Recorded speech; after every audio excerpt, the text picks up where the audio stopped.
God dag, folkens, og velkommen til en ny video i serien om drone i Norge. I dagens video så tenkte jeg skulle fortelle litt om de endringene som er gjort i regelverket i spesielt åpen kategori. Fra nyttår 2024 så var det en del overgangsregler som ble tatt bort fra systemet, og de gjelder ikke lenger. Jeg nevnte så vidt i noen av de tidligere videoene, men nå tenkte jeg å komme med en oppdatering om hvordan det har blitt. Da gjelder det mye hovedsakelige reglene om C-merking og fjernidentifikasjon. Fjernidentifikasjon, eller remote ID, er ikke så nødvendig for oss som flyger minidroner og holder oss i åpen kategori. Men du må tenke på det hvis du har en C1, C2 eller C3-merket drone. C-merking derimot er noe som mange lurer på, og det har vært litt forvirrende regelverk på det. Så hva er egentlig C-merking?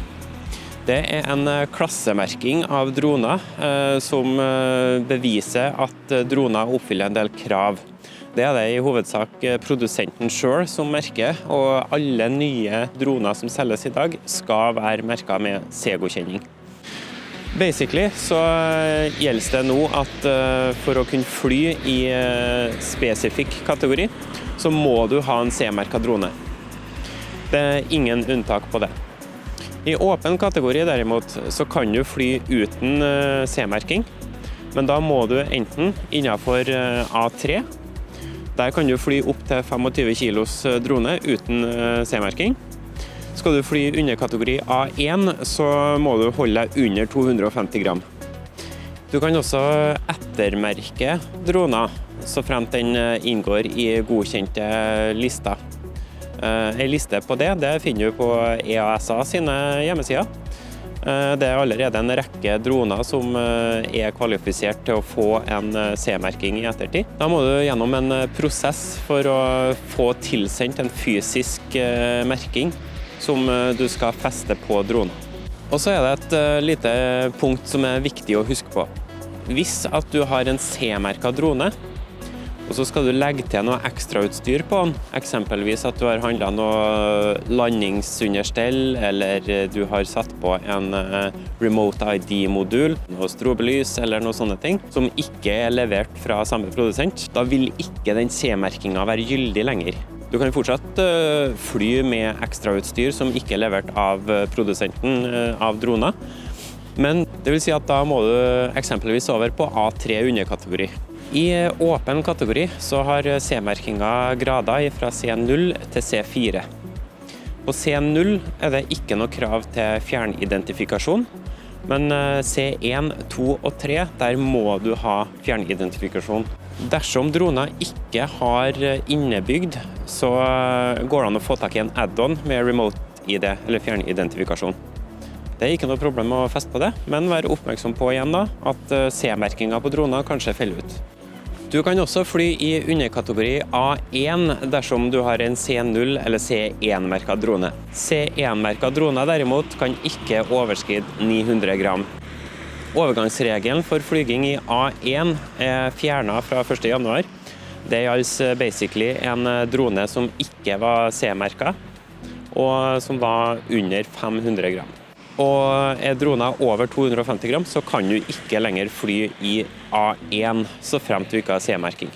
Så for å oppsummere litt, i underkategori A1 så kan du ha drone som ikke er C-merket i det hele tatt, så fremt den er under 250 gram.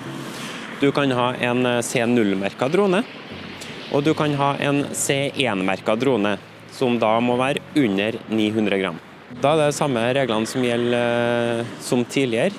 Er droner ikke C-merket, så kan du ikke fly over folkemengder, det kan du aldri. Og du skal unngå å fly over utenforstående.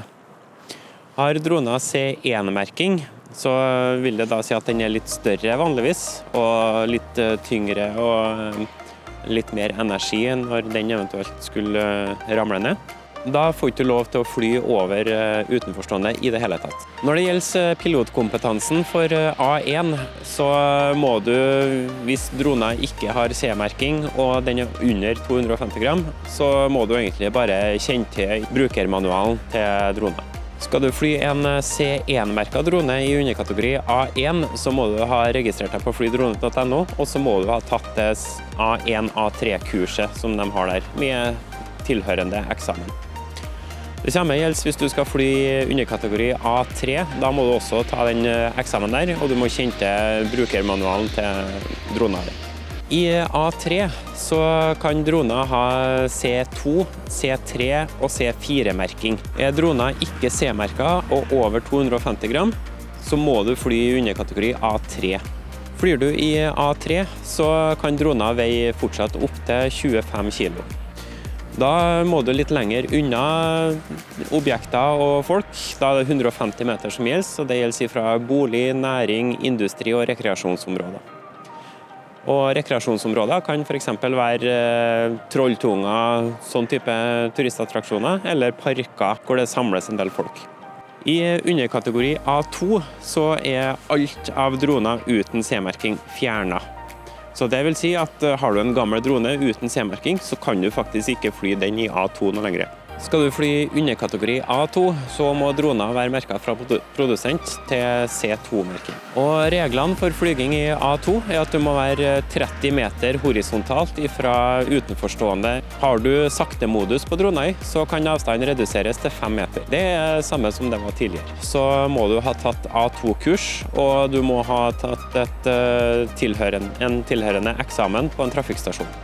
Det er egentlig de endringene som er gjort fra 1. januar 2024 når det gjelder åpen kategori.